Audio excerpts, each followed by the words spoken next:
Students, very good morning, all of you, and welcome in our first class. This is episode 1, and we are covering exercise 1.3 of class 9th math. In this exercise, we are going to discuss about decimal expression. Decimal expression जैसा कि हमने last class में सीखा था कि decimal को कई तरह से हम बांट सकते हैं। कुछ टर्मिनेट हो जाते हैं, कुछ नॉन टर्मिनेटिंग होते हैं और कुछ रिकरिंग डेसिमल नंबर होते हैं। आज हम इस एपिसोड में उन्हीं 3 टाइप्स के डेसिमल नंबर्स को समझने का प्रयास करेंगे। पहला सवाल है हमारा, write the following in decimal form and say what kind of decimal expression each has. तो उस क्रम में आइए वीडियो को स्टार्ट करते हैं और इस कॉन्सेप्ट को समझने की कोशिश करते हैं कि डेसिमल एक्सप्रेशन कैसे सॉल्व किए जा सकते हैं, और बताना भी है हमें कि ये डेसिमल नंबर किस तरह का है, टर्मिनेटिंग है, रेकरिंग है या नॉन टर्मिनेटिंग है। तो चलिए शुरू करते हैं। तो सबसे पहला जो सवाल है हमारा वो है 36/100। 36/100 हमें बताना है कि 36/100 किस तरह का डेसिमल नंबर है। पहले इसको डेसिमल एक्सप्रेशन के रूप में कन्वर्ट करने की कोशिश करते हैं। तो जानते हैं, जब हम जिसका बेस 100 होता है उसको हम आसानी से डेसिमल के रूप में कन्वर्ट कर सकते हैं, एक्सप्रेस कर सकते हैं। जितने नीचे जीरो होते हैं उसके ऊपर में पीछे से यानी कि बैकवर्ड डायरेक्शन से काउंट करके उतने अंक के बाद दशमलव अप्लाई कर देते हैं, इनके डेसिमल अप्लाई कर देते हैं। यानी कि 2 जीरो है तो ऊपर से बैक साइड से 2 डिजिट के आफ्टर यानी कि 0.3 और 6 हमारा इसका डेसिमल एक्सप्रेशन हो जाएगा। क्या हो जाएगा? ये हमारा डेसिमल एक्सप्रेशन।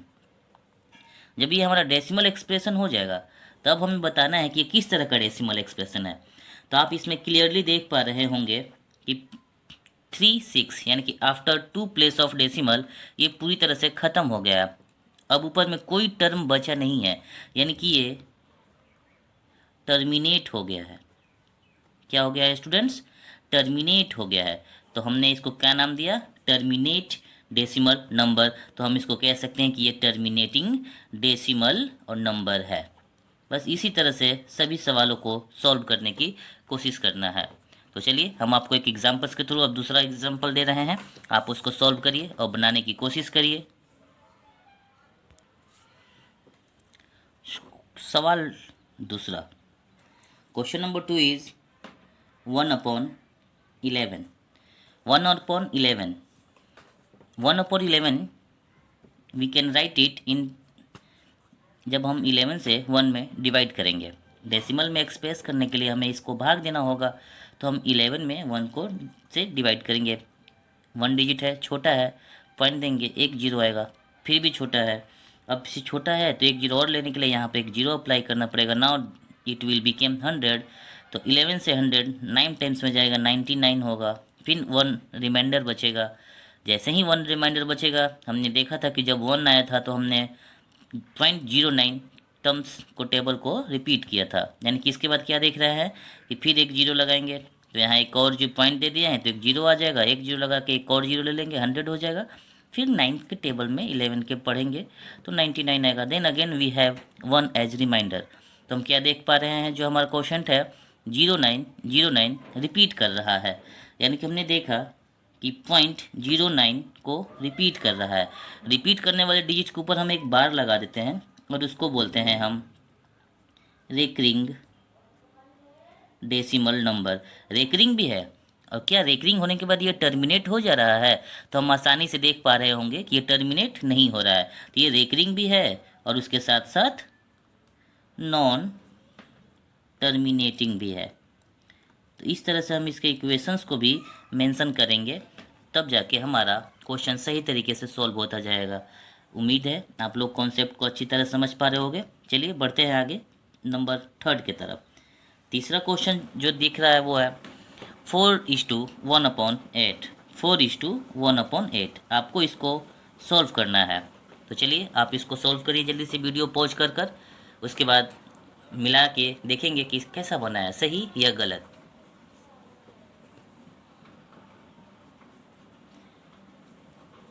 चलिए शुरू करते हैं। 4/8 को हमने इसको सॉल्व किया।